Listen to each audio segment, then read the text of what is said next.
A ver, ¿puede una mentira ser más curativa que la verdad? Esa es la pregunta que está ahí, en el corazón de La Dama del Alba, que es una obra maestra de Alejandro Casona. Es una historia que va sobre el amor, la muerte y sobre todo de esas ilusiones tan poderosas que a veces necesitamos para seguir viviendo. Vamos a adentrarnos en esta leyenda que es absolutamente fascinante. Fijaos en esta dedicatoria. Casona dedica la obra a su Asturias natal. Y esto no es para nada una casualidad.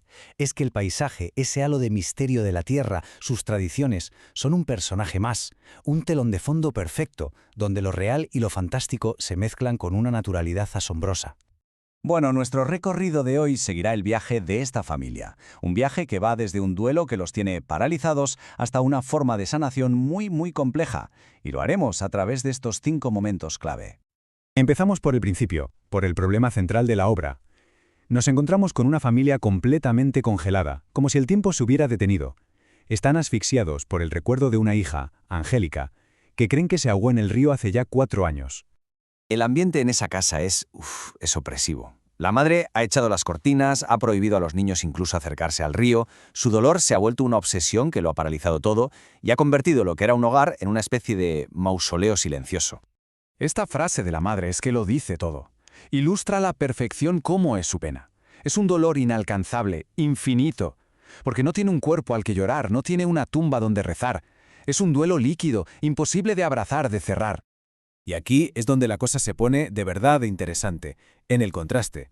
Por un lado tenemos el luto de la madre que es destructivo, que se aferra a ese dolor, y por otro la increíble resiliencia de Telva, la criada, que, ojo, perdió a sus 7 hijos en un accidente en la mina.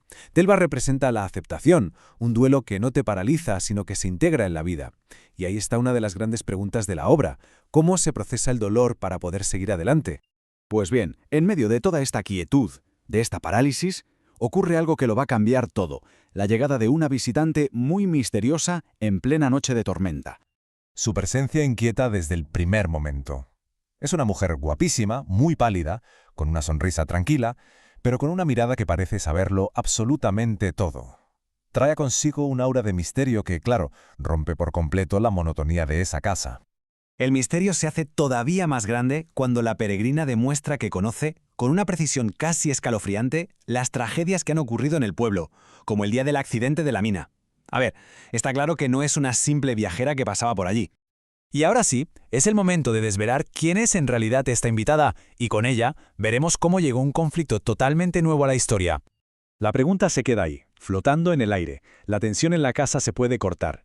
¿Quién es de verdad la peregrina y, sobre todo, qué ha venido a buscar? El abuelo es el primero que la reconoce. La vio una vez cuando estuvo a punto de morir en la mina. Su grito, lleno de terror, nos confirma lo que sospechábamos. Ella es una presencia sobrenatural, una figura que siempre acompaña a las grandes tragedias. Y esto es sencillamente una genialidad de Casona. Su muerte no es la figura tétrica, oscura que uno se espera, no.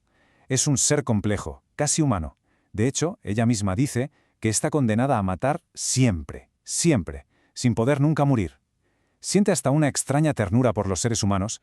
Fijaos en la ironía. Justo cuando la muerte está en la casa, la vida irrumpe con una fuerza increíble. Martín salva a Adela, una chica que intentaba quitarse la vida, y la saca del mismo río que supuestamente se llevó Angélica. Adela es, desde ese momento, el símbolo de la esperanza, rescatada de las mismas aguas de la muerte.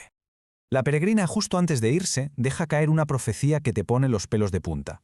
Dice que esa noche ha fallado en su misión, pero que volverá en 7 meses a buscar a una joven. La amenaza, ahora, se cierne directamente sobre Adela, la recién llegada.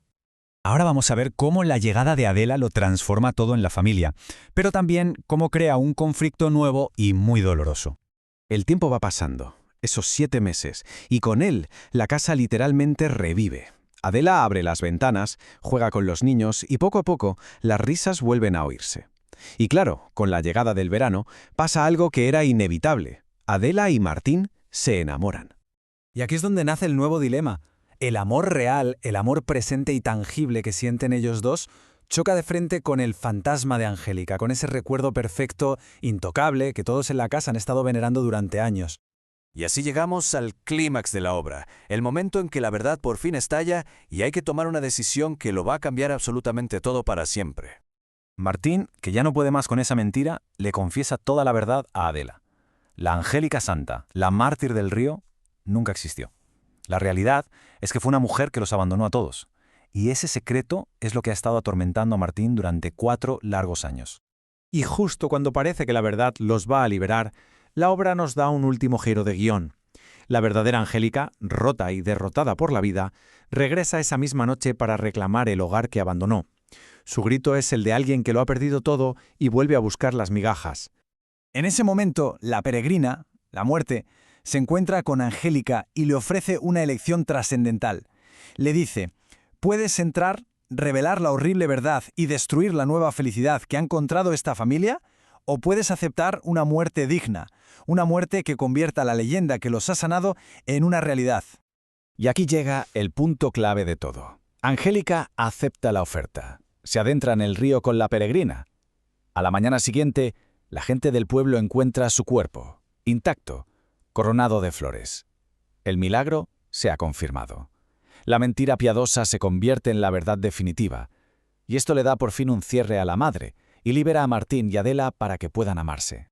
La obra nos deja con esta pregunta, tan potente, resonando. Casona no nos da una respuesta fácil, ni mucho menos. Lo que hace es invitarnos a reflexionar sobre esa relación tan compleja entre la memoria, la verdad y esa necesidad tan humana de encontrar un poco de paz para simplemente poder seguir viviendo.